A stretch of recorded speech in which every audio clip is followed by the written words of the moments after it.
Hi, everyone. This is Catching Up with the Nerds with your hosts, Tom and JC. This is a podcast about two dads that are catching up on all the nerdy stuff we missed, sharing how we pass on our nerdy passions to our kids, and deep dive into nerdy pop culture to make it more accessible for you, our listener.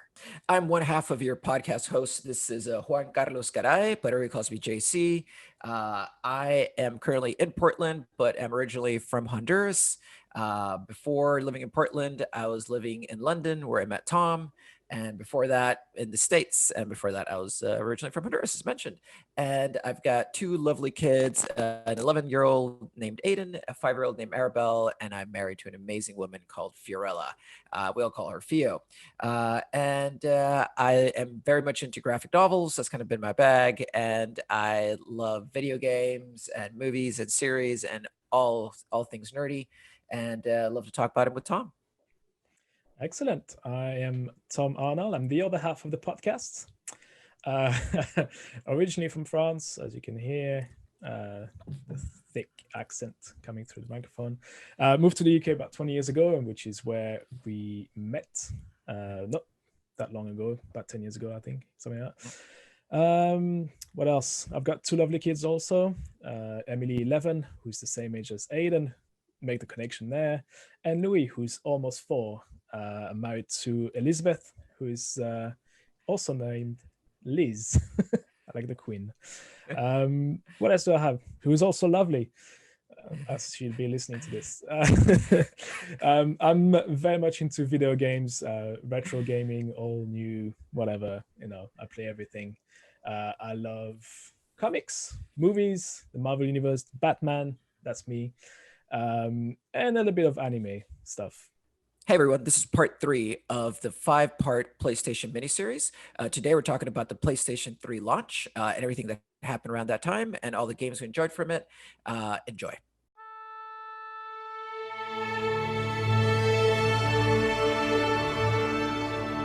The PS3 came out in 2006 and was the main console for Sony from 2006 to 2012.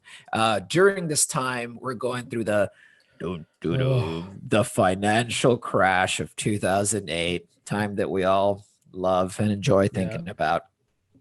Only second to the freaking pandemic we're going through. Yeah. But also on a kind of like on a gaming side, the iPhone launched, and that it's going to have a big influence on games. But also we get the first Miles Morales in comics.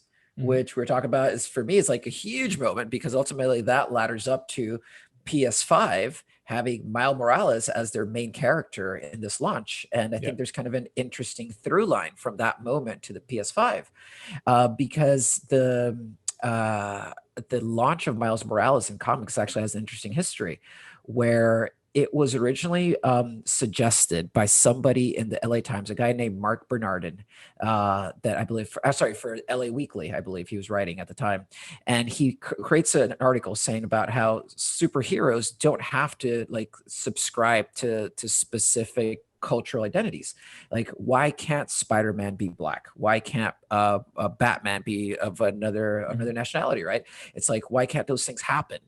Because at the end of the day, it's what they represent, not the actual person, right? And in particular, Spider-Man, he represents like a certain idea. And Donald Glover picks up on it. This is Donald Glover back in the days before he was actually, I think he was starting to be Childish Gambino in those days, but he was on the show Community. And he gets dressed up in a pajama that looks like the Spider-Man outfit in the show as a means to pitch himself as Spider-Man. And he gets a huge backlash for death threats, all sorts of stuff. People going like, Spider-Man can only be white. He can only be Peter Parker. Call it a day. And people get super upset. So a Portland writer called Brian Michael Bendis then creates the first Miles Morales Spider-Man comic around that time. And he says that he took inspiration from what happened with Donald Glover and the article that was written in LA Weekly. We get the first Miles Morales, and it's a real turning point for pop culture. And it eventually leads to this huge moment with the PS5. So I just wanted to bring that one up. Yeah, that's a good point. No, that's interesting. Very interesting. Go on. Yeah, and then other thing happened memorable at a time is Honduras makes the World Cup for the first time since 1982. And this matters more than any of the things that I've said before because we get the first FIFA game where we can play with the Honduran national team, dude. And that was awesome with the actual players, with their actual strengths and weaknesses. And it was awesome.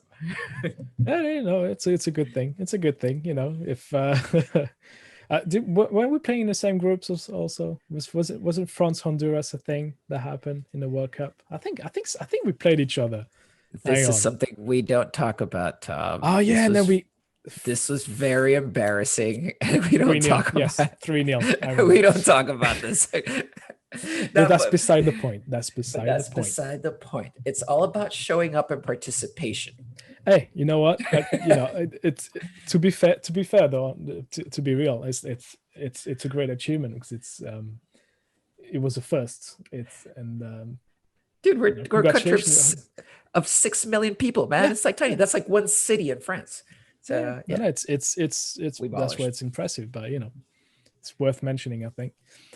Still got whipped. We still got We've whipped still by got- France. It's all right.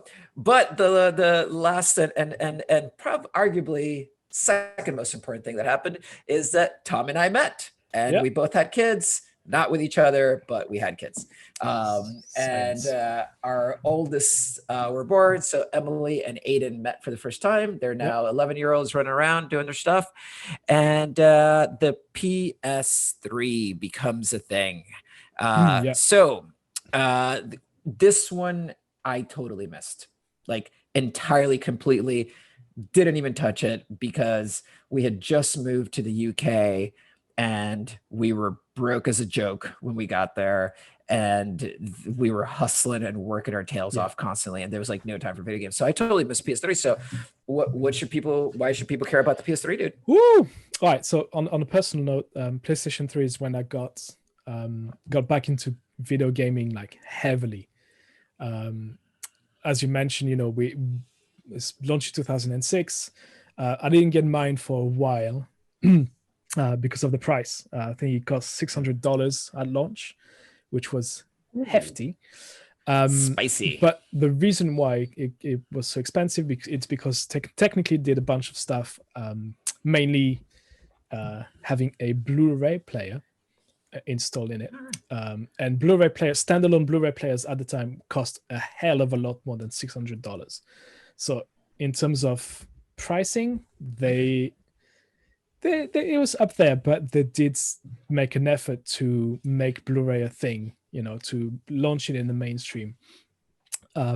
So that's why the price was super expensive. Also, part of the cost was they installed a PlayStation 2 chip inside of the PlayStation 3, the first version of it, which also it's not that expensive, but it added to the cost of it, which meant that you could put a PS2 disc in your PlayStation 3 and play PlayStation 2 games. So that was two consoles in one, the first version of it. Also added to that was a bunch of memory card slots on it. So there's like a little flap thing that you would lift up, and then you put like a SD card, you put like a mini SD card, anything like a USB stick you can shove in there. So that costs also money to add those features in. Okay, Yeah, so interesting. because And especially the point about the Blu-ray, it's like you could get a cheaper PlayStation than a Blu-ray player. yeah, And if I'm not mistaken, this is during like the peak of the Blu-ray versus HD DVD wars, wasn't HD it? DVDs. Okay, it's not the pick, Yeah. exactly the pick. It's more of the industry, the movie industry, especially had to make a decision in terms of what the next format would be. Do you remember they had the VHS and Yeah. Betacam at the point, and they had to go Yeah. VHS, right? So it's the same thing here. It's like, okay, now we were on DVD for a while. Everybody adopted that. It's next. It's time to jump onto the next technology out there. Which one do you want to go with? Blu-ray, HD DVDs? And at some point, they were selling both formats in shops. And I think Netflix, I think it's what we said. Yeah, Netflix was a rental place only at the time. They didn't move fully to digital services, and they eventually pulled the plug on the HD DVD. For what reason I cannot tell you right now, but they went, okay, we'll go with Blu-rays, and that's what we do. And eventually Best Buy in the US also dropped their HD DVDs, and they said, okay, we'll support Blu-rays only. And I think the fact that Sony is a major player in the movie industry, certainly a hell of a lot more than Microsoft, and the fact that the Blu-ray was technically superior to the HD DVD made that the decision ultimately was made by retailers and I think movie studios to back Blu-rays over the HD DVDs, which was itself backed by Microsoft. Cost a whole bunch of money to Microsoft, and was a massive win for PlayStation, for Sony in particular.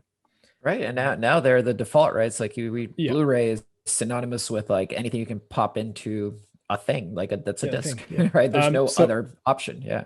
To answer your question to why you should care and why you should jump into PlayStation, I think there's also again another massive leap in terms of graphics and gameplay between the two generations. So the PS2 still, okay graphics, but then the PS3 is like, I remember the launch, it was like when I bought mine eventually and I started playing, what was that game? There's a game, I found the name again, but I popped the first game in and I went, and it was like a slap in the face, like HD graphics. It's the first console to be supplied with HDMI cables, and you had to update your TV if you could to the HD TV. That's right. And I was like, whoa, that's like, playing NBA 2K, for example, like you go from NBA 2K on PS2 to NBA 2K on PlayStation 3. It's mind blowing. Literally, it was mind blowing. It's apples and oranges. Yeah, totally. Yeah. Also, add to that, the first it's the first generation to really rely on networks on the internet. This sort of started it with the original Xbox and the PS2. You could access online functionalities, but I think PS3 is when they they launched the PlayStation Store, PlayStation Network. You could watch Netflix, you could watch YouTube on it, and then you could buy games online digitally. That was a massive thing. That was like the first generation to do that. No longer you had to go to the shop and get yourself a physical copy of a game. You could just buy it and download it on a hard drive. Granted, the hard drive was tiny at the time. It was 20 gigs, I think, the first version of PlayStation. But you could plug an external hard drive to it already. Correct. I think that was the first one of the things you had to do. Plus, you could slot in the extra memory in the front. I don't know if you could put games on those memory slots. I think that was just more for because again the PlayStation at the time and the Xbox 360, which was its competition also those years for that generation, they were the first round of consoles that were not just video game consoles. They were also entertainment centers, entertainment units. You could watch movies, you could play games, you can look at your photos. That's why PlayStation decided to put all these memory card slots. It's because you can grab your memory card from your camera, stick it straight into your PlayStation 3, and then bang, you can watch your photos on your TV. I've certainly done that. It's back in those days when I used to travel a lot, and I went to Thailand and Canada for the first time. You used to come back from your trip and it's like, look, mom, photos, bang, and you shove it on the PlayStation 3, and there it is on your TV with no effort. That was amazing. It's the first time I remember going over to people's houses and watching a movie, and instead of loading the movie on a DVD player, them loading it on a PlayStation.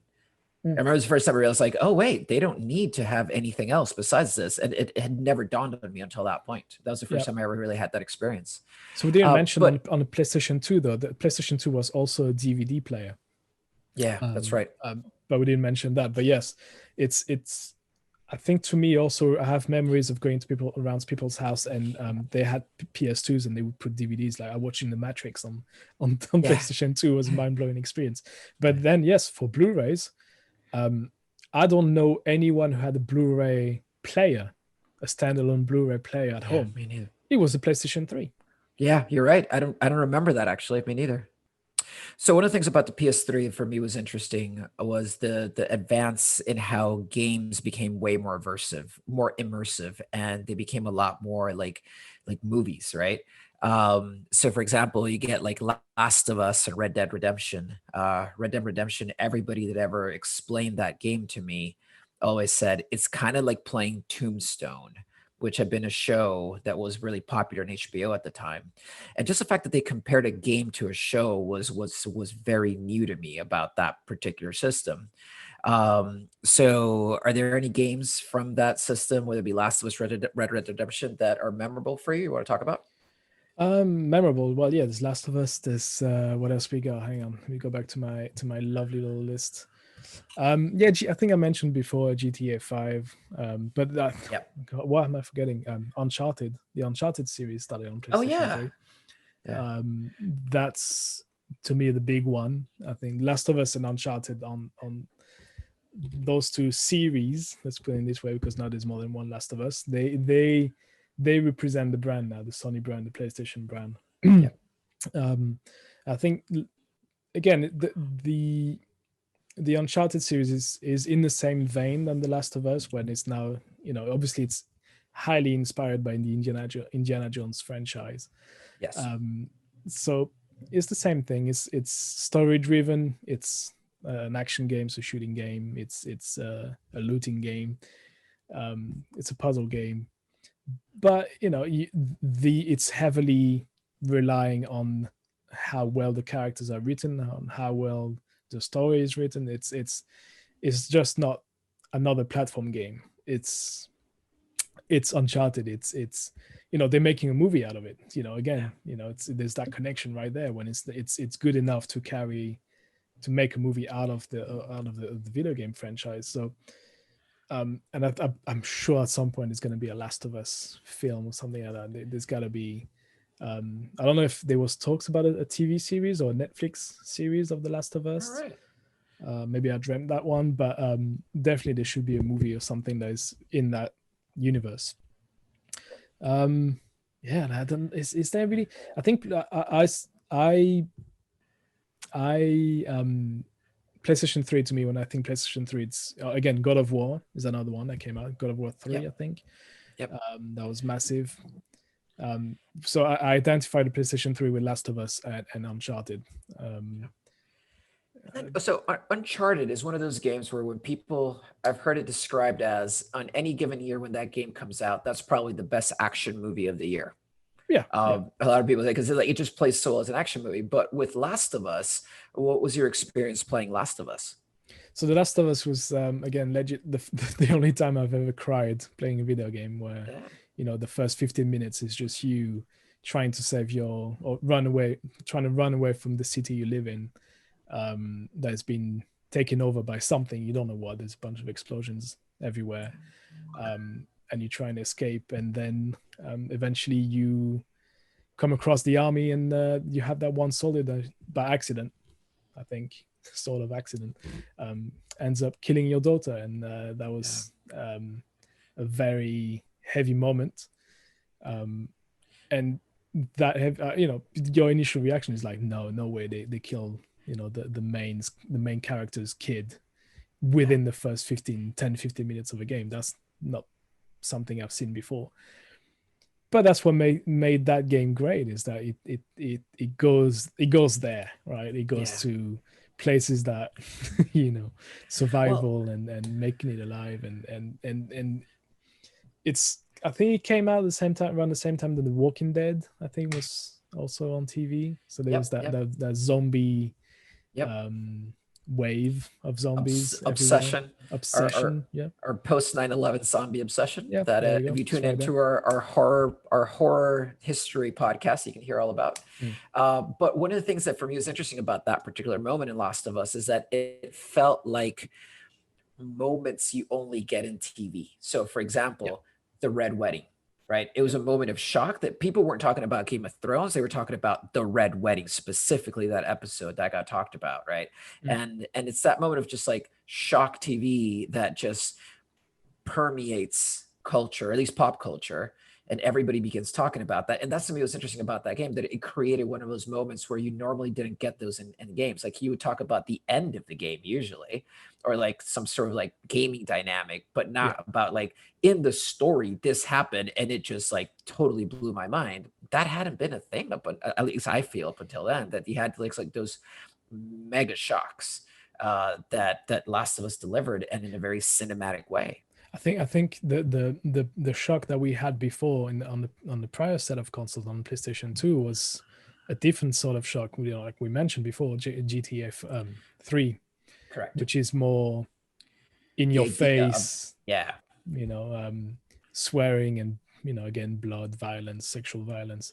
I think Last of Us was, more of a cinematic approach to it, yeah, where the story is something that will hit you on a personal level, whereas GTA would be, it's, again, GTA is sort of the beginning of that. It's like, you can argue that it could be movie based also. It could be a story that's being told, but it's I don't think it's got the same shock value than Last of Us had, where you can feel, especially now in the middle of a pandemic, you feel like there's maybe we might be heading that way with a bunch of zombies coming. 2020 is full of surprise.